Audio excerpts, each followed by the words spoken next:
Welcome to Buckets, brought to you by BetMGM, the king of sportsbooks. My name is Matt Moore. I'm the senior NBA writer for the Action Network. This is your Monday Best Bets episode and weekend recap and futures look with my futures guys, the Jays. I got Joe Delara and Jim Turvey with me, as they will be with me every Monday. We will not only give you best bets for the Monday slate, we will not only let me go off a little bit about the absolute just embarrassing display by NBA training staffs this week, resting players 4 days into the fucking season.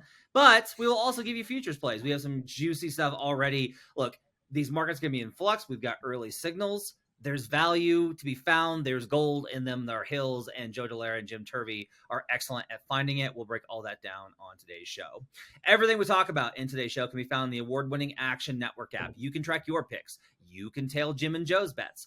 You can track how the lines are moving and where the money is coming in. You can catch our live shows, which are throughout the week. We've got Green Dot Daily, the Power Hour, all these types of things. All of our podcasts, all of our content, it's all in one great app. Download the Action Network app today. Make sure to check out youtube.com/The Action Network. You're going to find all sorts of great stuff on there. All of our live shows streaming. Turn on notifications, and you can catch all of that stuff because we are always reacting in these windows to new information and all sorts of stuff. You've got the Sunday shows for football, the Saturday Big Bets on Campus show, all sorts of great stuff. And later on in the season, we'll be adding NBA shows as well. You're going to want to check that out. We're working on a really great concept for a show. I'm really excited about it. We'll have more details on that later. Let's get started. We're going to do best bets at the front. So the idea for this show, typically last year we did we'll just do like a weekend recap on Monday. And we're going to do that. We're going to talk about whatever the most meaningful games from the weekend were. But we're going to do that through a futures lens. We'll do that at the end of the show. We are adding Monday best bets so that you've got a full slate for you to bet on Monday. And we will do that at the front, as we always do, in quick hit manner. So, boys, I just need your best bets. And then we'll go back and we'll do the cap. Joe Delara, what's your best bet for Monday? I'm taking LaMelo Ball over 3.5 threes at plus 125. Okay, big prop on LaMelo, who somebody ranked the 87th best player in the NBA this season in the offseason. Yeah, but in the postseason, at least he's, 176th? Look, they're all 176. If you haven't been there, I ranked them all equal. Jim Turvey, what's your best bet for Monday? I've got LeBron James under 7.5 rebounds, and I have Tyler Hero over 27.5 points plus rebounds plus assists. Tyler Hero, notably the most underrated player in the NBA because he was not included in a Damian Lillard deal, according to our Heat aficionados over at Action Network. I have one play over 226 in Bulls Pacers. That number is ridiculous. So that's one. I got three others that we'll talk about at the end of the show, but let's do the cap on the ones that we've got right now. I'll start really quickly. The Bulls defense is garbage. I don't know if that's going to hold or not, but all of the stuff that Billy Donovan did last year to get that defense to be pretty decent, it's all gone to shit, and they can't stop anything, which is why the Pistons absolutely took it to them in the game the other night on that back-to-back after they got that really fun and absolutely drunk win over the Raptors. The Bulls did. They still let the Raptors put up a big number. That's concerning. They have one of the worst defenses in the league. The Pacers right now are in a spot where the market is still too anchored to its preseason expectations, which is like, oh, the Pacers will be better, as opposed to like what we thought, which was the Pacers are going to be legitimately an elite offense this season. And that's really honestly what we've seen. The Indiana Pacers through 2 games, a 128 offensive rating. Oh, yeah, and they also have the 5th highest pace in the NBA. That's a pretty good kind of combo here. This number is sub 230. Joe, why is this number sub 230? Why would they be like, hey, here's a Pacers game versus a bad defense under 230? I'm excited to find out how I missed this. How do you think I'm going to lose this bet? I think, honestly, it's just the way the market is kind of like adjusted to the Bulls, and they're just saying like, well, like Alex Caruso, awesome wing defender, he's gonna stop Halliburton. It's like nobody's stopping Halliburton. Like his double-double, I think, is only like minus 135 or so. Like I don't know. Like that was something that I was looking at too. I think that you're spot on with this. Like this number just seems a little bit low. I know Chicago plays slow, but Indiana does have a penchant to like speed up other teams because they really want to get out and after it. You can make the argument that Chicago's going to be the one to drag this number because Chicago's bottom 5 in offense as well going right now in the season. And like, look, I think that they're going to be pretty pedestrian because they don't take enough threes because they desperately need to break up DeMar DeRozan and Zach LaVine and do that James Harden deal immediately.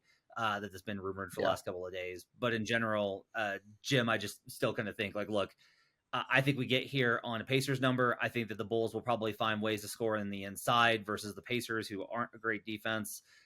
This one absolutely screamed to me as soon as I looked at it. Yeah, I think the over is the play here. It would be a lean for me just because I haven't dug in as deep for it, so I haven't taken a look at it yet. But I will say, I think in order to make sure that it's a guaranteed lock on the over, you need to get that guy who was courtside over the weekend, giving Halliburton a hard time, and Halliburton tell him, "This was you. This is on you." If he's there, then you definitely get the over. That's awesome. Michael Malone and that guy both getting their teams in positions they don't expect. Let's go to Jim. Let's talk about LeBron under 7.5 rebounds first. Why do you like this play? Yeah, so this is a play that I am on actually tonight as well. So we'll see how this plays out. It's an angle that I'm looking at for the season as a whole. Part of it, we saw that alien photo of him jump in the other day from Ben Golliver caught courtside. But this is he is in season 21. He is a 39-year-old. At some point, we're going to see some slowing down, and rebounds are an area that I'm looking to target with that. His minutes, that was the big story after game 1. He was at 29 minutes. In game 2, he was right up to 35. So, there's reason to be like, well, maybe that he isn't going to be on that minutes load. This is going to be second night of a back-to-back, though. I think if you are looking to rest LeBron a little bit, this is the perfect time to do that. He's going against a Magic team that is actually secretly a really good rebounding team. They're 4th in defensive rebounding rate last year, 5th in offensive rebounding rate this year, the top half of the opposites as well. So they're about a top 10, maybe even top 8 rebounding team overall. They also are the slowest paced team this season. Last season, they were bottom 5 as well. It's just not many possessions. I think the number's a little high. You can get plus money on it right now as well. So yeah, I really like this LeBron number at under 7.5 rebounds. Potentially, let me clarify that and say that this line isn't out yet because it's from Monday's game. If they repeat this number for Monday's game, which I would guess it will be in the ballpark, I'm going to really like that number. All right, well, let's break that down. If it drops to 6.5, juiced under, do you still like it? Juiced under 6.5 is like right around probably what I would make it. So I probably wouldn't have a ton of value there. Okay, so it's got to be either 6.5, no juice, or positive juice, or it's got to be 7 or more. That sound right?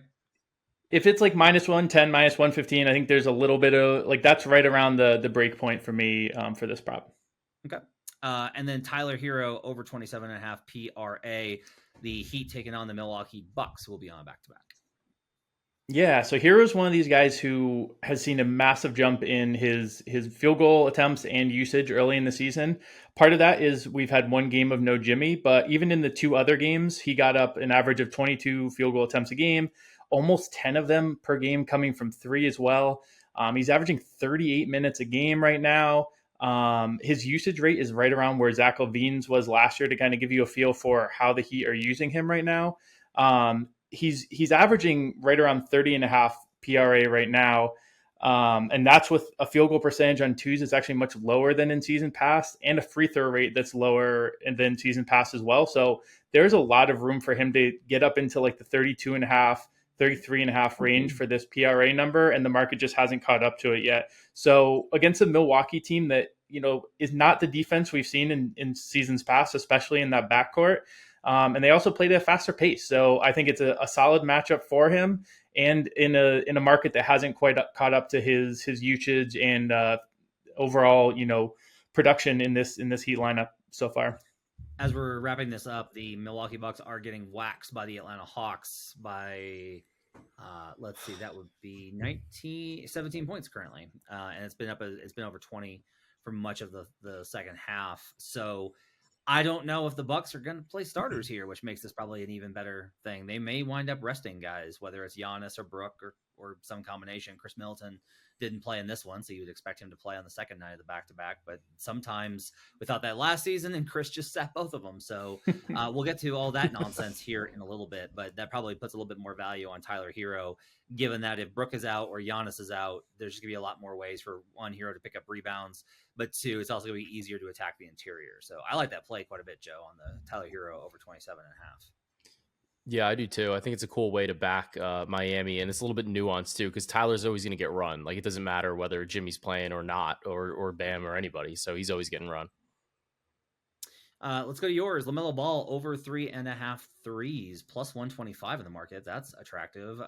What gives you the confidence in LaMelo to hit a very juicy 4+ threes tomorrow night when they take on look at the schedule, Brooklyn. which is Brooklyn. That's right, Brooklyn. Yeah. Tomorrow night. What's your cap on LaMelo Ball?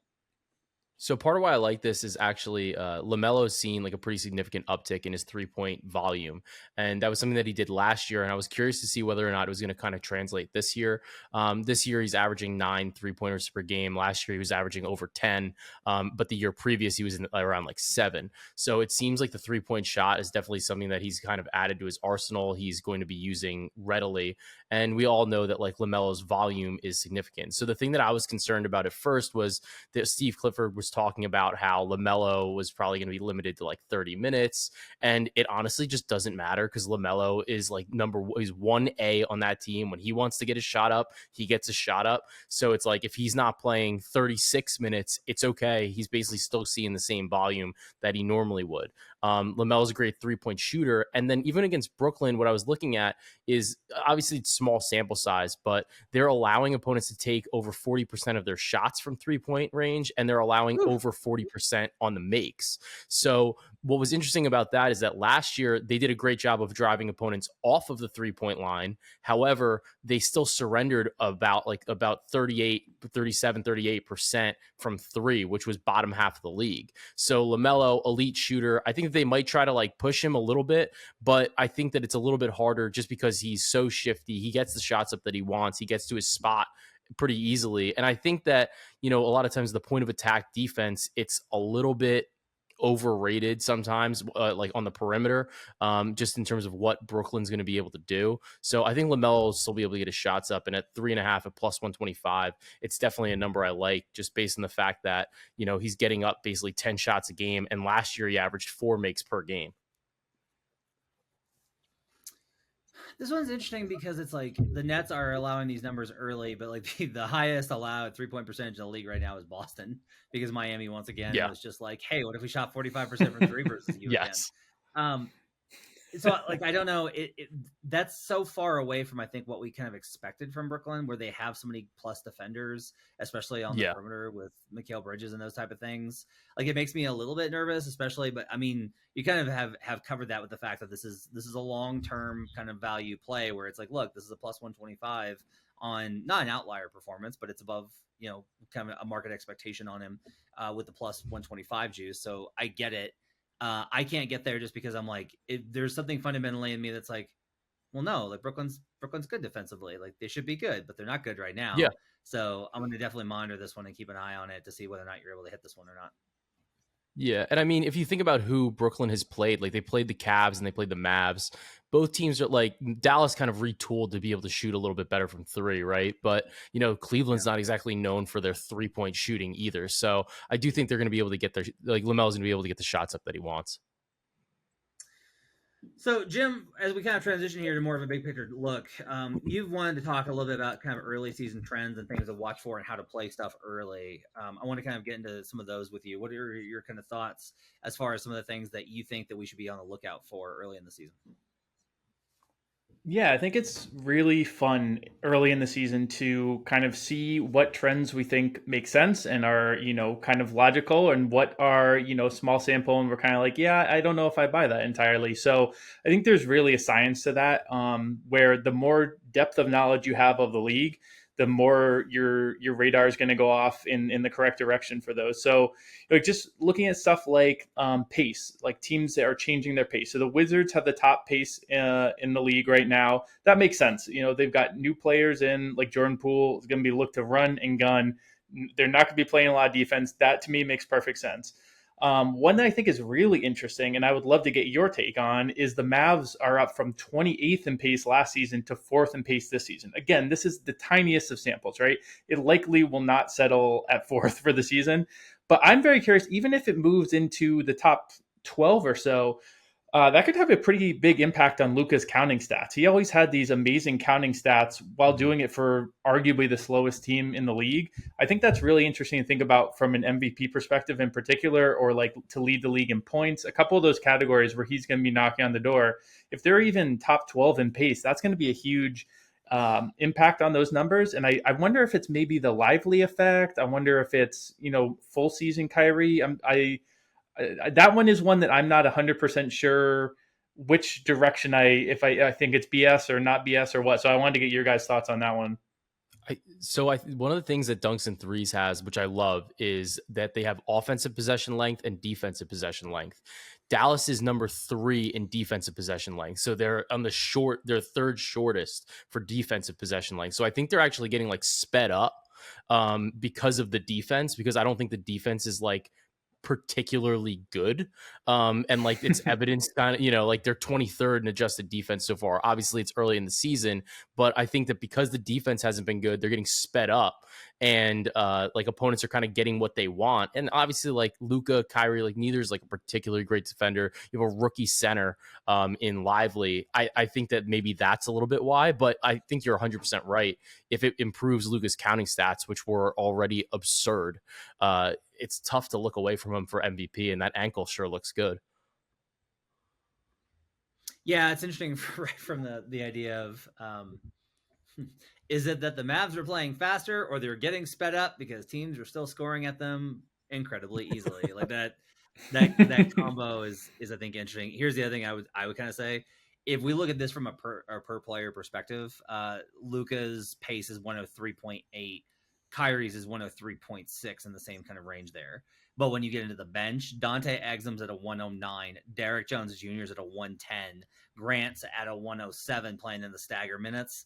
Like that's the answer. Is like the bench is playing really fast, which is honestly probably how it should be, right? Depending on who's on the court. And they're not necessarily staggering, but they are playing like Kyrie and Luka like a lot together. They're pairing those guys up. So I'll be kind of curious to see if they change that. Does that impact? Because I think if you put Luka with the second unit, you're going to go back to dribble, shoot, and that's just kind of like who he is. Now I will say, like, look, Derek Lively's been awesome. Like he's just been an absolute revelation so far, and it shows you. I have a Mavs fan in my life who's just like this. This is why it's been so frustrating that they've given Luka Doncic, Dwight Powell, Maxi Kleber, and Christian Wood last year in only limited doses for a small amount of time. I do think it's really funny that Jason Kidd's like, Christian Wood, no patience whatsoever. Rookie center, have all the time you want, kid. It's very odd. We'll see if that holds too, by the way, where I think Lively's been really good. But once teams start to figure out his tendencies, once stuff gets on the scouting report, I'm going to be interested to see if that Mavs defense gets worse or not. But yeah, like I think so. Go ahead. Oh, I was just gonna say the inverse on that. But if you had a final point on that, we can linger there for a sec if you want to. No, you're good. What's the inverse? So the inverse of that is kind of the Magic. So like I pointed out, they're last in pace right now. Their defense is also second best in the league right now. Again, 2-game samples, right? But if we think back to this team started 5-20 last season. After that stretch, they had the 6th best defense in the league. So if you have a team that has a potentially top 5 defense, and if you look at it, it's a team that kind of makes sense to have a really good defensive unit, and they're playing at the bottom 5 pace, that's a team I'm going to be looking at for unders until the market fully adjusts to that. And then on a player level, some of the stuff I think that's really useful to look at is, field goal attempts, not necessarily points per game, but field goal attempts, 3-point attempts. Who's making big leaps on this? There's someone later on we're going to talk about who I've noticed has had nice leaps in those categories, but it just isn't making a few of them, but I think is maybe being undervalued because of that. But player usage, Jordan Poole and Cam Thomas kind of pop as guys who are legitimately getting used all the time. Bam Adebayo has a 31.1 usage rate right now. I think part of that is that Jimmy missed that one game, but I think it's something to watch. Tyler Hero, we mentioned, and then Wemby is quietly at a 31.6% usage rate. Yeah. His minutes were low in that first game, but they're really going to him. So that gets intriguing for either rookie of the year, or there's chatter of him for lots of things. So if he has that high of a usage rate, maybe you're looking at points props in particular. So look at some of the just below the surface numbers. I think maybe have more value than those crazy surface ones, especially if they're inflated by a high field goal percentage.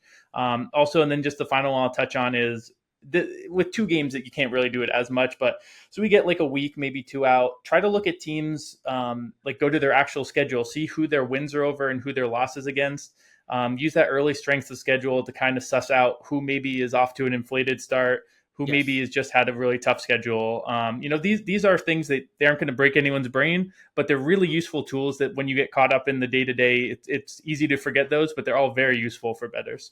So that kind of takes me to a game I wanted to talk about, and we all kind of agree that we wanted to talk about it too, which is Orlando. I think is like a really good example of this. Yeah. Where Orlando is like, as somebody that's got the over on them on the season total, love what I've seen. Loving this so far. How about a 113.5 offensive rating, which is good for 9th best in the league, and a 95.8, which is good for 3rd best in the league defensively. Like Orlando has been great. It's been really fun. They're a good watch. They control you mentioned the pace. They control that pace. Like they don't let you speed them up.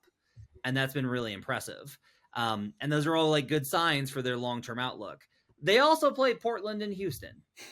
So the question here with the Magic being plus 5.5 versus the Lakers, who are on a back-to-back tomorrow, is like, okay, would I think I might be kind of adjusting to, and I've got upgraded Magic in my power rating. I think they've been good enough to warrant it because they didn't just win those games. They smashed. Like Orlando didn't like get like 2-0 Orlando. Woohoo. But 2-0 Orlando versus bad teams is like, okay, but 2-0 Orlando when they smash them is really promising.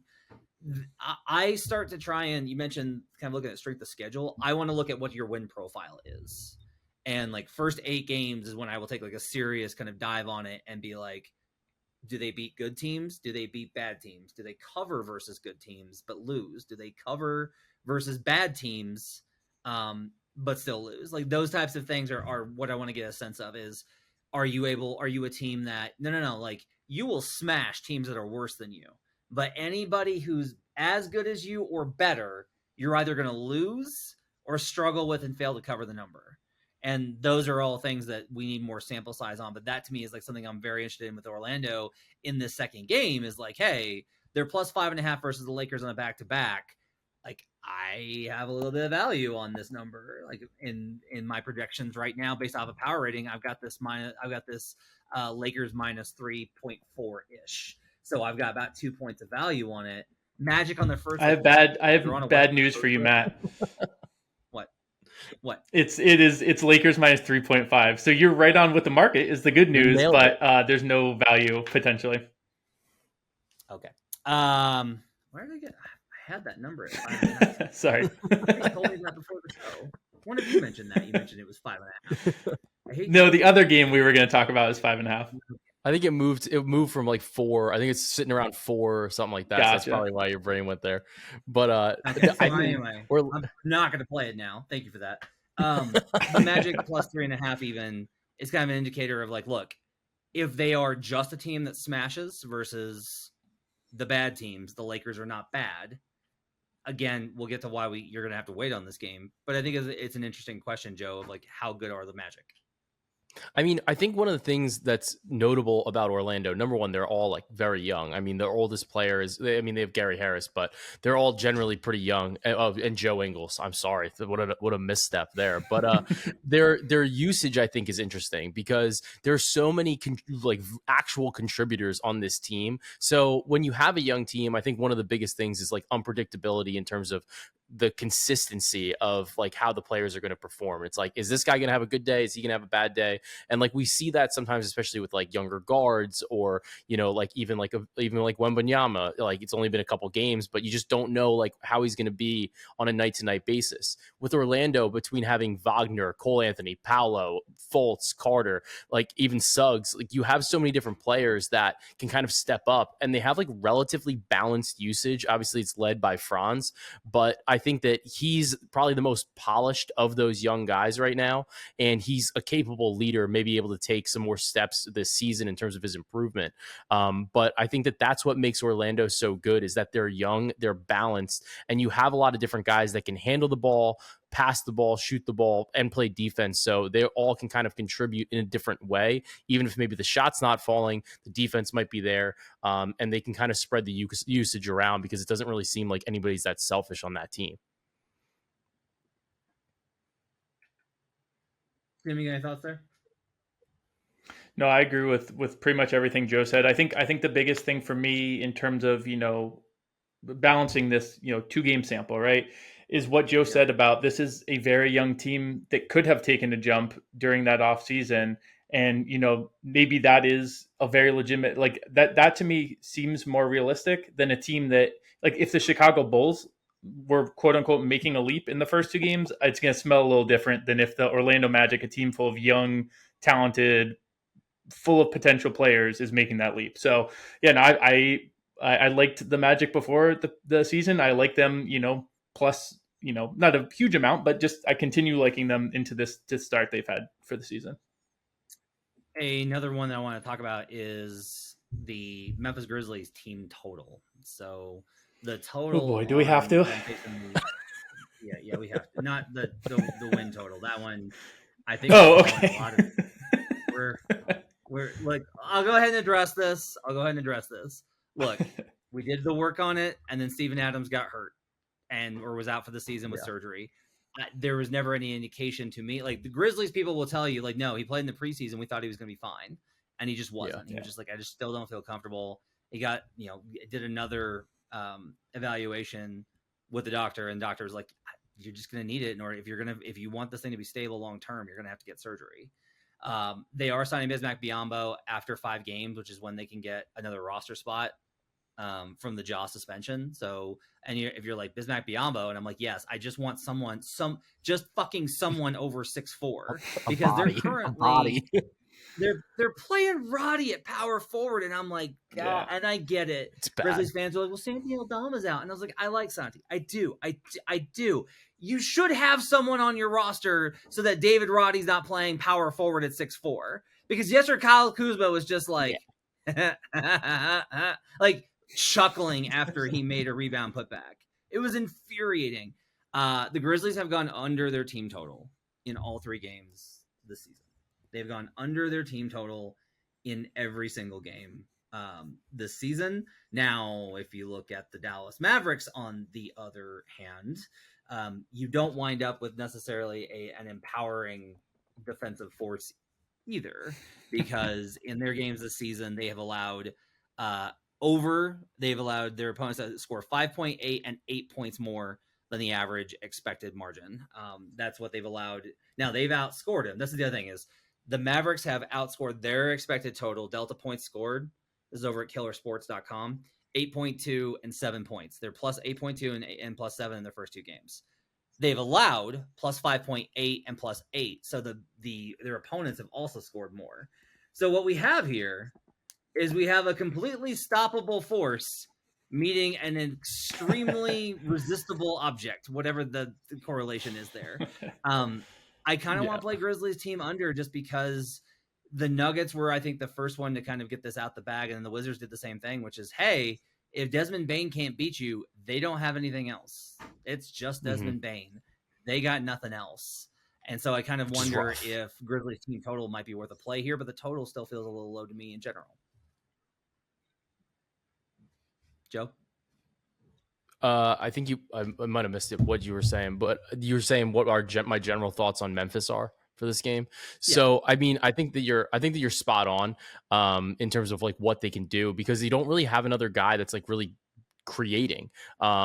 and kind of helping anybody else. And it's hard for Bane. Bane's a guy that like can kind of get his own shot, but like not really. Like he definitely benefits from having somebody else, like even a secondary facilitator. Maybe we need to see like a little bit more Derrick Rose minutes, which is like, I don't know if you really want to go there, but like he's only averaging, he's got, he's played the 3 games, he's averaging 18.8 minutes per game. I don't know how many minutes Derrick Rose can like give you, but like I think they got to do something to try to like inject a little bit of energy into this offense, or at least a little bit more playmaking to try to set up some of these other guys. So I know that Desmond Bane, his turnover potential or his turnover percentage is wild right now for him. It's like 12.2%, and his usage is sky high. But I think that you're right. And I think that we're kind of seeing, and it's a little unfortunate because I know we like Desmond Bane for most improved, or, that was one of our preseason bets, but you can kind of see some of the difficulties he's having with like being the number one guy, like with the keys to the offense. I think in the spot, like there's just certain limitations on what he can and can't do in terms of setting up his teammates to kind of improve the offense overall. Yeah, and I think last game Zaire Williams was second on the team in field goal attempts. That's not a good sign. Like you said, Joe, I'm kind of with you on getting Derrick Rose more minutes right now, even though that's not a place you want your offense to be. He is one of the few guys that can just create movement. It looks very dead out there at times. And my only thought would be to double check. Luke Kennard, I believe, is going to be in concussion protocol a little while longer, but he is the type of guy who could open up that offense a little bit. So I think Bender should double check that. I don't know. Do you know, Matt, if is he officially ruled out? That would be my only hesitation with it. I will. I'm not 100%. I do know that Desmond Bane's turnovers has been pretty good. It's the line's at 2.5 for this game. I definitely could see this being a spot where he's trying to force things, trying to make things happen. Obviously, they're down. They're 0-3 on the season. I think that there's going to be a lot of pressure to probably try to bring a win home in the spot. Luke Kennard is out for this game with concussion protocol. Officially, yeah. And Santi Aldama also is out. So, woo, more David Roddy, backup 4. He's going to get dunked on by Derek Lively and Grant Williams probably. So that's fun for him. If you're asking why I'm not taking Memphis, then it's basically just like, look, I bet Memphis, and what I felt was like they got to get a win here versus the Wizards. Nope. Now they're at home. Yeah. Division game. It's just not the spot. If you were like squirt gun to your head, you got to bet one. I would absolutely lay the 2 with Mavericks. Yeah, that's what I would do, because Memphis is just a hot mess right now. I don't know if they'll be a hot mess the entire season. We got a long way to go. Not been a promising start. Final one is OKC -5, which is on a Sega Baba, second game of a back-to-back, and they got absolutely just annihilated by the Nuggets, who are the best team in basketball by margin. It is not close. It is not it's fine. The playoffs don't start today, and maybe by April, the Celtics and Bucks will be as good as them, or the Heat. I will say that for our Heat friends at Action Network or whoever else, Lakers, anybody. Right now, you do not want to look on your schedule and see the Denver Nuggets. I looked this up today, and somebody was asking me, like, why does this matter? Out of 125 minutes played, and it's actually more than that now. It is, I have to do my math in my head, 144 minutes. They have been tied or trailing. So not just trailing, just tied for 9 minutes out of 144. And like, if you're asking, like, what does that matter? It's not that they have won these games. A lot of games, teams will look good and impress, but it's like, oh, they were up 10 and then the team came back and they tied it, and then they were tied for a while, or they were behind by 4 at half or whatever. No, like Denver's just like, they're up by 7, they're up by 15, they're up by 18, the game is over. And like, they are just beating the shit out of teams. And that OKC team had looked awesome the first 2 games, and they were completely overwhelmed by what Denver brought them.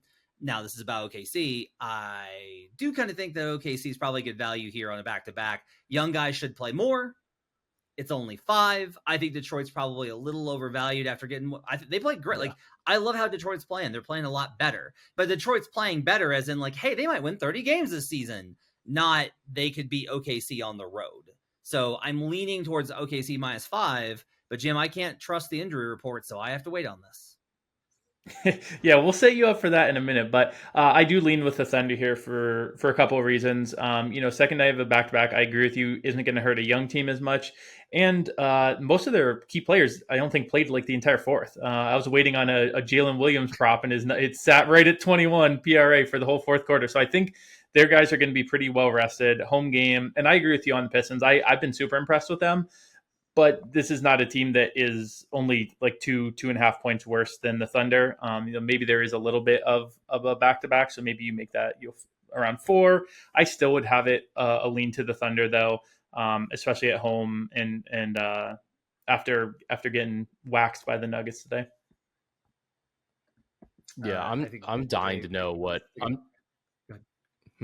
I'm dying to know what Jalen Duren's rebounding line is going to be at for this game because like Jokic worked them. I think it's probably going to be a little bit closer of a game, but Duren has just been an absolute monster. And like I think what we saw in the Denver game was that like Chet can score, but like he was not stopping. He's not stopping Jokic, and I mean, nobody's stopping Jokic, but I think the size was a little bit of an issue for him. So I'm wondering how that's going to play against a guy like Jalen Duren, who has been like a dominant rebounding force so far this season. So let's talk a little bit about the NBA. And Saturday, I lost a bet in which I put money on the Cleveland Cavaliers -5. Did not close that. The reason it did not close that is that I was like, well, Donovan Mitchell is going to play at least, but Darius Garland might play. Yeah, Darius Garland's still out. That's fine. Darius has got an injury. Donovan Mitchell rested. Jimmy Butler rested on Saturday as well. I have an Action Network column. You can read about this morning, and I will go ahead and give you the best line in it, which is the season started Tuesday. Those guys didn't play until Wednesday. They took off on Saturday.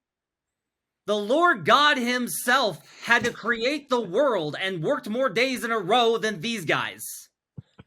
This is a problem. Like, all fucking offseason, I heard about, like, and I heard this from league people and team people and player people about, like, yeah, no, we realize this is an issue. We got to fix this. Like, it's not good that fans don't feel like, and the most especially the TV partners that pay billions don't feel like the guys are gonna play. Now, the NBA has protected, for the most part, the national TV game so far because they've only had a handful of them. Bradley Beal sat out on the first game of the season out of caution, and we were kind of like, okay, that's kind of not a good look. But Beal's been out since then. Like, you hurt his back. Yeah. He's hurt.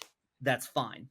The rules were put in place for things like you can't specifically rest 2 stars at a time. Darius Garland and Jared Allen both fit that requirement of how stars are defined based off of you have to have been an all-star in like the last 5 years. And they were all-stars in 2022. But they're both hurt. So now, they are legitimately hurt. That's pretty evident those guys are legit hurt. And so when Donovan rested, they're only resting 1 star on Saturday. But the problem with this is teams are pretty clearly going to get around it by being like, oh, yeah, no, he's got a bad ankle. He's just hurt. We're resting this guy. And then, like, they're back the next game. And that's just how it's going to be. And there's nothing the NBA can do. Because in part, this rule was kind of put in place as like, hey, guys, this is like an effort to just be like, you really need to do this. Like, this is something we really need to do. And the teams were like, oh, yeah, no. And then the training staffs were like, fuck you, Adam Silver. How do you like this? First 4 days, these guys are all sitting out. We thought Joel Embiid was listed questionable with rest on Sunday's game. The home fucking opener versus the Blazers. And he was marked as questionable with rest. Now, credit to Joel, he played. It's not a back-to-back, so I don't even necessarily understand what the hell we're doing here. But Jim, like,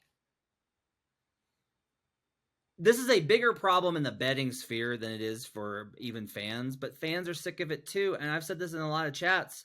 Bettors are fans. They watch the games and they bet on them because they like the games. That's a key thing. And it is infuriating that in the first week, after 3 months off, the NBA cannot promise that guys are not going to rest. Like, this isn't January. It's not March when you're gearing up for a playoff run. It's the first week of the season. What are we doing? Yeah, the league is in such a weird spot where I think everyone agrees that the 82 game schedule is too long, but they can't give up. The owners are never going to give up those games. So we're in this spot. It's this weird dance between training staffs and players and owners and the league and the TV deal, and it's just a mess right now. And from the betting side of it, it really is frustrating because what I always try to do, and what I think a lot of good bettors out there try to do is try to get an opening number, right? That's theoretically when the number is going to have a lot of value, but it's becoming a thing where you have to now. The opening number might not be the best time to get it because so much can change, and then what it really makes you do is have to sit on Twitter and watch injury news. And there are people who are great at that, and they are people that jump and they get a soft line in a book. But that personally, for me, I like to do the puzzle pieces, right? I like to see matchups and why I'm leaning this way on a team and that way, instead of sitting on Twitter looking for news. That's just not fun. No one wants to do that. No bettor wants to do that. So from the betting side of it, it is, it's really the worst when you get like a great opening line, it moves a couple points your way, within hours, and then suddenly it swings vastly the other way because suddenly someone's sitting out and you're like, well, shit, may as well rip up this ticket now. And like, this gets into the whole social contract of the NBA, and it's just very funny because if you ask me who I blame now, I used to blame the players. I blame the training staffs. And it's very funny to me that there's this idea that teams only do what's best for them and they don't care about the players. And I'm telling you, literally, the team's training staffs are doing the opposite of what their owners would want them to do, which is they're saying like, look, man, I get you want to play, but if you play with where your knee is at, it's like a 10% risk of injury for you short-term and long-term. And that impacts both your short-term ability to be ready for our playoff run, but it also impacts your long-term viability for how much you're going to be able to earn over the course of your career. And if you hear that as a player, like I've heard these conversations from players where they're like, look, man, I want to play. Like, I hate the idea that I don't want to play basketball. I love playing basketball. But if a guy tells me that there's like an increased risk of me suffering an injury, which could cost me tens of millions, what do you want me to do? And like, on one level, it's like, hey, good for the training staff for like looking out for the players. Like, that's nice. On the other hand, could you be a little bit more selfish? Could you just a little bit? Could we, because we're all talking about like percentage chances here. It's not like, oh, it's one thing if it's like, yeah, you have a better, no trainer is going to be like, there is a 60% chance you will suffer an ACL tonight. That's not how this works. Right. No. But all of this kind of ties into the same thing. And if because people will say, look, the team should not care about the gambling side of it. The training staff should not care about the gambling side of it. Totally agree. But the teams and the players want the money. This has always been my fucking thing. If you want to ignore the gambling side of it, cool. Turn down every single sportsbook sponsorship offered to both the league and the teams that all goes into BRI. If you turn that down, if you say we're not going to allow gambling on our league, okay, it's a bummer for me, but okay, fine. Are you going to do that, or do you want the money? It's the same thing with the schedule. Well, the real problem is we need to have fewer games, and then this won't be a problem. Okay, so are you going to give up money so we can have fewer games? No. Then what the fuck are we talking about? Yeah. So Joe, I'm just like, I'm at the end of my rope with this stuff. I was really genuine. Part of it is it's my fault because I'm Charlie Brown and the NBA is Lucy with the football. And I'm just sick of being duped by the idea that they're going to take the regular season seriously. Yeah, I mean, I think it's just one of those things like we kind of know where it is with the money. I wish from like a betting perspective, we could at least like do like I know baseball does it where you can bet on like a money line and it's like listed pitcher and it's like you can say like if this pitcher's not pitching, then like I'm out. Like if the bet doesn't go. It would be awesome if you could do that for the NBA, especially with some of the star players. Like if a guy like I don't know, like I'm trying to think of a role player like Gabe Vincent. Let's say Gabe Vincent's out. I like Gabe Vincent, good player. But like if Gabe Vincent's out, it's like, all right, like I'm fine with my bet. But like if LeBron's out, Anthony Davis is out, then like maybe I don't want this anymore. So like I would pay extra money for that. Like I would pay a couple extra cents for that just so I could lock it in early, like right when I want to, kind of like what Jim was saying. And I think that maybe that's something that sportsbooks can start doing. I don't know if they would ever do it because they probably just make enough money to not really go that way and not necessarily care about the customer experience. But I think it would be interesting. Like I think they do, but I think that it's an added step that they don't need to do right now. Now that we're done bitching about how the NBA doesn't want to play, let's get to some futures talk, because that's the real reason I want to get this kind of brain trust together for you guys to help us with some stuff. It's early, obviously. We've got 3 to 4 games max in under the belt here, but I do kind of want to know if there's anything that stuck out to you guys from a futures perspective. Jim, let's start with you. What's an award or some sort of future that you've got your eye on already? Yeah, these futures are really wild because people love to overreact in this first week, but there is a lot of there can be a lot of signal and a lot of noise. So I'll pre-plug. I've got an article coming that's kind of like week one takeaways. I'm going to go really deep in there, but I think the biggest one is most improved player. I think this has jumped into the arguably the most fun awards race early on. Credit to you. As soon as I remember over the summer, as soon as that first Harden rumor came out, you're like, yo, we got a pod. And our joint best bet out of that was Tyrese Maxey, most improved player. And he is now like a pretty hefty favorite. He had another double tonight. He's averaging like almost 30 a game. He looks so good. He's right in Brandon's, catalog of he checks like all the boxes. It looks great. But what I like to do now is, okay, so we have Maxey. We have this great ticket. Let's not just sit on it and hope that Maxey does well, right? Let's try and see some potential routes if Maxey is no longer the favorite in 1 month. What's going on? So there's 2 names to me that really jump out here. The first is Scotty Barnes. He had a triple-double the other night. His points per game are up. His usage is up. His field goal attempts are up. His rebounds are up. His assists are up. It looks like he, if you saw the post-game news conference the other day, it looks like maybe he didn't love his coach last year, and he is now in a much better spot and maybe trying a little harder, and it's showing in the stats already. He checks all the boxes of, third-year player, 22 years old, has the ability to kind of increase his points per game by about 50%. He's sitting at 20-1 right now. I think there's a lot of value. He was actually higher in the preseason, but because Tyrese has jumped up so quick, Scotty's gone down, even though he's had an excellent start to the season. Do you want to hop in, Matt? Yeah, I want to try and warn you off of this. Okay. It's not just because it's not just because Scotty Barnes has an exceptionally high butt and very small torso, and it bugs me. It does. He has exceptionally. His ass is very high, and his legs and arms are super long, and his torso is short, and it freaks me out. It's a noted trait of non-most improved players. It just does not. It very much bugs me. Barnes has looked awesome. He had two just ridiculous blocks in their opener game versus the Wolves. Just absolute ridiculousness. Like, his athleticism and defensive capacity is absolutely incredible, and the offense is there too. Have more than one person reach out this weekend about like, hey, are you paying attention to how things are going Pascal Siakam? Because it's not, for as good as it is with Scotty Barnes, it's much worse with Pascal. Like, the vibes are bad, and everything about like where that team is at. That's a guy that's like the money's going to get to be a thing here, and that's before we get to the question of whether or not they're going to pay and extend OG. So the thing is like, if this team they haven't made these moves because it's like they're trying to capitalize or shift directions. This may get to a point where they make the moves based off of one thing and one thing only, which is we don't want to pay the money. And if they trade those guys because they don't want to pay the money, their return is going to be wildly different than a team that's trying to contend or build around Scotty or whatever else. And like, part of the thing that Brandon and I really talked about is like, you got to get to a certain amount of wins. Like, you got to be pretty decent. And so that would be my concern there, is not just, do I think that Scotty can keep this up all season? He might be able to. Like, he was the guy that we made a lot of money on him in the draft, because Toronto, like, I heard super early that from Combine on, they were like, it's Barnes. He's the guy.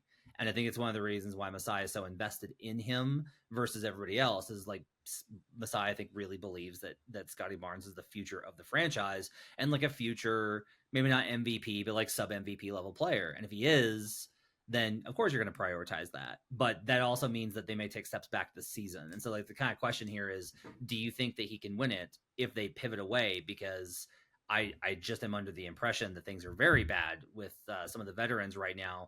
And like, look, all of the good vibes from preseason about the Raptors of like, oh, they just love playing for Darko, and like, they hated Nurse. And it's like, yeah, like, vibes are much better. Yeah, they're still losing.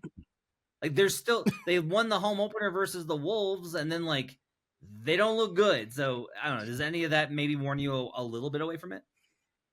No, it definitely does. In part because getting to be an all-star is something that we've seen plays a big role in this award as well. And typically, all-stars, they're more likely to come from winning teams. So that maybe those are the same thing. But yes, the short answer is yes. So let me throw one other name to you and see what you make of this one. Franz Wagner is 35-1. Now he is the player I referenced earlier who has seen a really nice change in his shot profile, but the numbers haven't fully popped off the page just yet. But he's seen his 3-point attempts go up from 4.5 a game to 8 a game. He's seen his free throw attempts go up from 4 a game to 7.5 a game. That's exactly what you want to see from a young player who's already one of the most efficient players in the league. Now, because he hasn't been shooting as well on twos, his points per game haven't popped as much. But even as is, he's up from 18.6 to 21. If he starts making a normal rate of twos, he's going to be in that mid 20s range and up from 18, which is exact. And then again, he checks off every other box down the list. And we talked a couple times in this show about the Magic and how we like the Magic. We're not going crazy on them, but if we think the Magic are a far more feasible, play-in contender than the Raptors, if the vibes are bad in Toronto, and you're getting almost twice the number for a player who I think kind of all around is kind of more respected than Scotty, in part because he's been in the league, I think, one extra year at this point. But he's just such an efficient player who, I think has a lot of fans in the voting populace as well.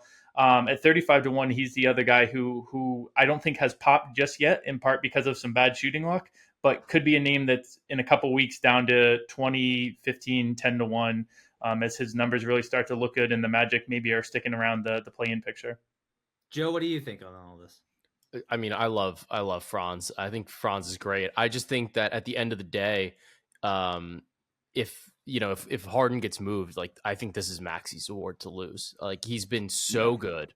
Like, and I think he's like, I think that Barnes and Franz and I think they're excellent, obviously, but like I think that Maxey is like head and shoulders better than like those guys. Like I think that he is like that dude, and like Philly should just move on from Harden, like because Maxey's so good. I agree. Like I don't even care. Philly, I don't think honestly should care what is going on as long as they get rid of the circus that is around this, and that they can go and just say like Maxey, like you're our dude. Like we are going to build around you and Embiid. Like let's keep it rolling. Let's keep the vibes good here because like there's always this like black cloud like kind of hanging over them right now. Yeah, I guess I'm just kind of, part of me is kind of spooked from last year because I really thought Maxey was going to get it last year, and then he got hurt, and it just kind of got derailed. But Harden's not in his way this year, so it definitely makes sense. He is averaging, by the way, I looked this up before tonight, he's averaging 12.2 points more than last season, so a really healthy jump from him. Second on that list, by the way, kind of underrated, Jalen Johnson. He's up 10.4 points year over year. He's good. He's been good. Shaden Sharp before his injury. No, that's Anthony Simon. Sharp is up 9 points, and he's only probably going to go up. But the Blazers are going to be awful, so I think he's a no bet. One of you had this one, which is Duren, who both of you have like raved about. Duren's up 8.9 points year over year. That's a pretty healthy bump. If we're going to look at that. He's really good, and like the rebounding numbers I think are legit. I'm a little nervous about backing him like completely. I don't think the points are going to be high enough. And I don't know if like just the rebounding, like unless he's going to literally rebound like 14 boards a game, like I don't know if the boards are just enough for you to kind of make this type of leap. But the other thing is it's still early. And I think with bigs, it's not just the rebounding because like we've seen this with like Drummond, for example, right? It's like, it's super impressive. The numbers pop, but like the defense isn't always directly correlated with rebounding. So if the defense isn't there for Duren and that becomes like a weak spot as the season kind of progresses, then, maybe Duren's he doesn't really fit the criteria in the first place, let alone, like have the stats or like the numbers or the on court fit to make this pop. I will add one more. And look, you could say that they're not going to get there from a wins perspective. The Nets have a lot of talent. Like Nick Claxton's really good. Mikal Bridges is really good. Dorian Finney-Smith, Royce O'Neal. They have a lot of options to improve their roster. If I had known that Cam Thomas was going to get the kind of minutes that he is getting, I would have probably put a bet in on him earlier because I just kind of thought like, well, no, Jacques Vaughn's not going to play him because he sucks at defense and they won't play him. But they're playing him, and he's killing it. He's playing. He's doing what he does, which is he's getting buckets. And if we look at the history of the award and how it's basically who made a big jump in terms of scoring year over year, for a team that made the playoffs, do I think the Nets can make the playoffs? I don't think it's impossible. Like, that's actually like an interesting question. Is it more likely that the Raptors or the Nets make the playoffs, Jim? Of those two, I would say the Nets. But if we put the Magic in, I think I would put the Magic above the Nets. That's interesting too. Okay, so it's kind of an equation. I'm looking at Cam Thomas. I'm not gonna give it as a best bet, but I do think it's worth considering. I think we all agree Tyrese Maxey still plus 400. Joe, what's the no buy threshold for Tyrese Maxey for you? I think if it gets down to like 2-1, I'm probably not doing it, just because like you don't like, I just don't know, like right, especially right now, like I need Harden to be moved like right now. Like I don't even know if I want to bet him yet, like, but I think the number just is going to get worse. So I think the 4-1's probably like okay, but if it gets any lower than that, I think you need Harden to just get moved, because if Harden comes in and then they're going to play him, those numbers are all just going to be like shot to hell. So I wouldn't want to invest in a spot like that. But I think that on that note, if you do really like a Wagner or a Barnes or like a Cam Thomas, you have to bet it now, because if Harden does get moved, or if Harden doesn't get moved, then like those numbers are all going to swing the opposite way too. So I think you need to get like at least like a little bit of a nibble on those numbers. They're really long. And then, if you still like it and Harden does get moved, you can probably buy in a little bit more again. All right, real quick. Somebody's got I don't know which one of you did this. Which one of you's got the Chris Paul bet? Oh, yeah.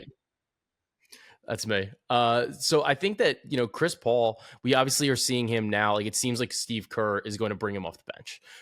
He played off the bench against the Rockets on Sunday night. He had 7 assists in the first half, and then I don't know what happened. His potentials are probably going to be insane again.